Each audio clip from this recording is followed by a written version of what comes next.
say a verse for the girl. It was from my grandfather. I brought it. A very tasty handful of poetry, too, it is. Sean in Easter, dee do dum, stole a pretty from his mom. He was caught and he was hung. He was buried in the dung. When the dung was taken out, he was hopping like a trout. When the dung was taken in, he was hopping like a hen. Oh, well, isn't he just the devil's own? He have the humour all over him. It was lively, fakes. Sive, child, there's a small journey for you. Didn't the lass of the rail burst with a weight of turf? Will you go down to the butt of the Bohereen to Seamus Donald's cottage and ask him for the loan of a rail in the morning? He'll be working the quarry and surely won't need the use for it. I'll go. She's a gift for obliging.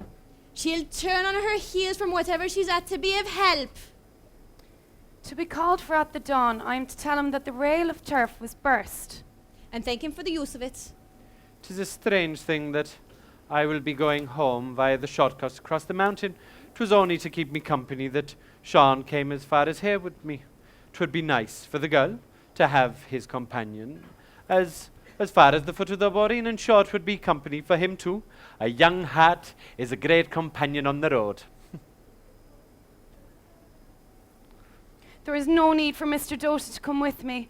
I know the road well enough from walking it every day. Oh, of course you do. Who would know it better?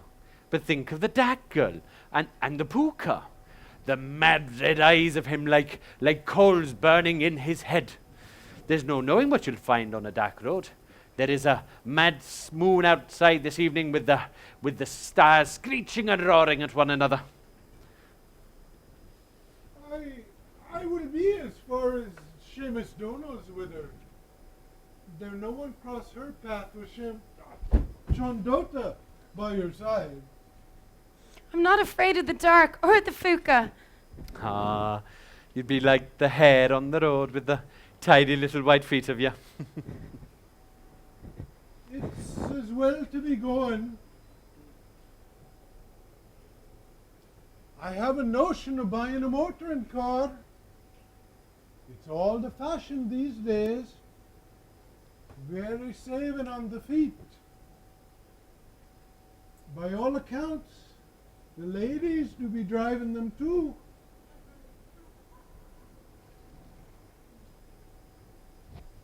Good night, all, and God bless. Good night, God bless. Good night, Sean.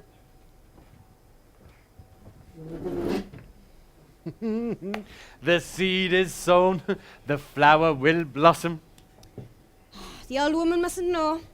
The young girl will know in good time. It'll come over her like a warm summer tide. I can't folly with you. If there was less between him and the earth, it would be a great day's work. It's too much to ask of her. She'll never take with him. Are you forgetting about the money? Are you forgetting about this evening and Liam's scob? I know. The money's a great temptation. But he's wronging it from head to heel. Sive is young, with a brain by her. She'll be thinking of love with a young man. Just the way the young girls do be. Love. What do the likes of us know about love? Do you ever hear the word of love upon his lips? You do not, girl. Could you ever say that he ever gives you a rub behind the ear or run his fingers through your hair? Does he ever sing the love song to you in the far out part of the night when you do be alone? Nah, he would rather stick his face in a plate of mating cabbage than offer a bit of funness for you. Could you ever say that when he comes in from the bog, he puts his arms around you and gives you a big schmahanock of a kiss and tells you that the length of a day was like a length of 1,000,000 years when he do be separated from you.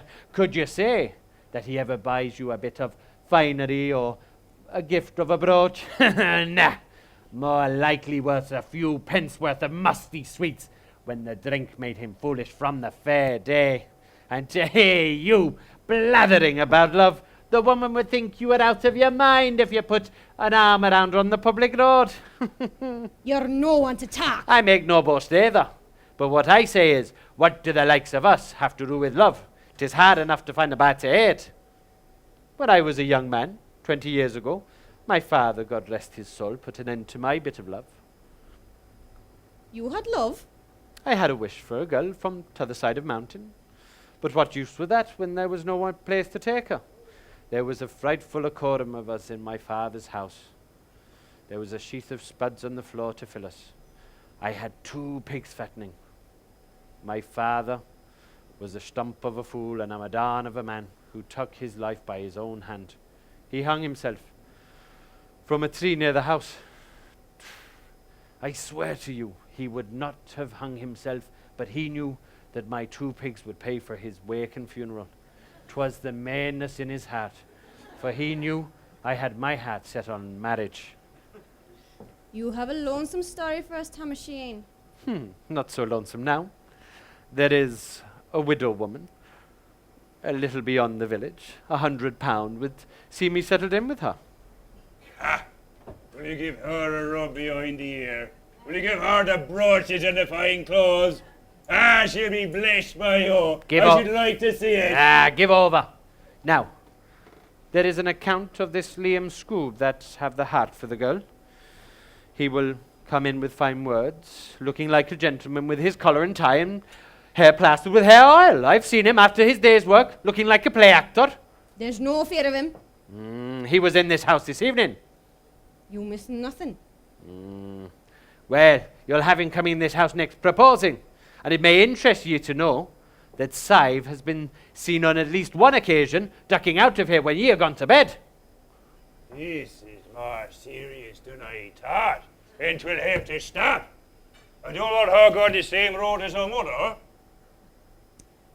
That means that the old woman must know about it and never said anything, which means that she's on their side and is probably encouraging Sive.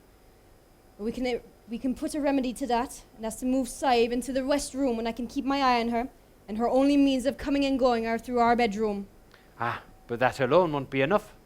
Scoob can still see her when she be coming and going to school, so she must finish with her schooling. You can say that you're no longer able to help. There's no fear of him, I tell you.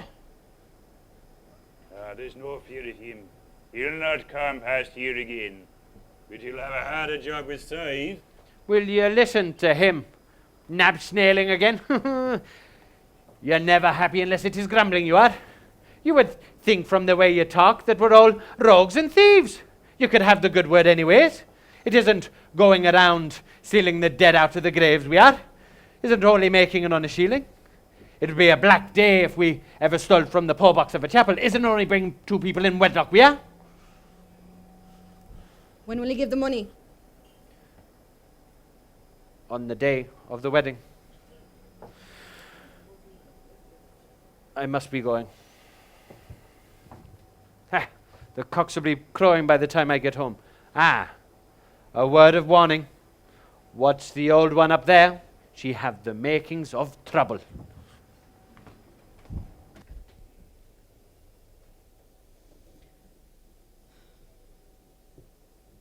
I would have made a cup of tea for you. Tea's scarce enough without wasting it at this time of night. I have an early start in the morning and a long day ahead of me tomorrow. I think I'll go to the bed. Will you not wait up for Sive? She's all right. What can harm her? Somehow I have no heart for looking her in the face. I think I could sleep myself. Will my mother have mind, you think, for tea? There's no fear of her. Hasn't she her pipe?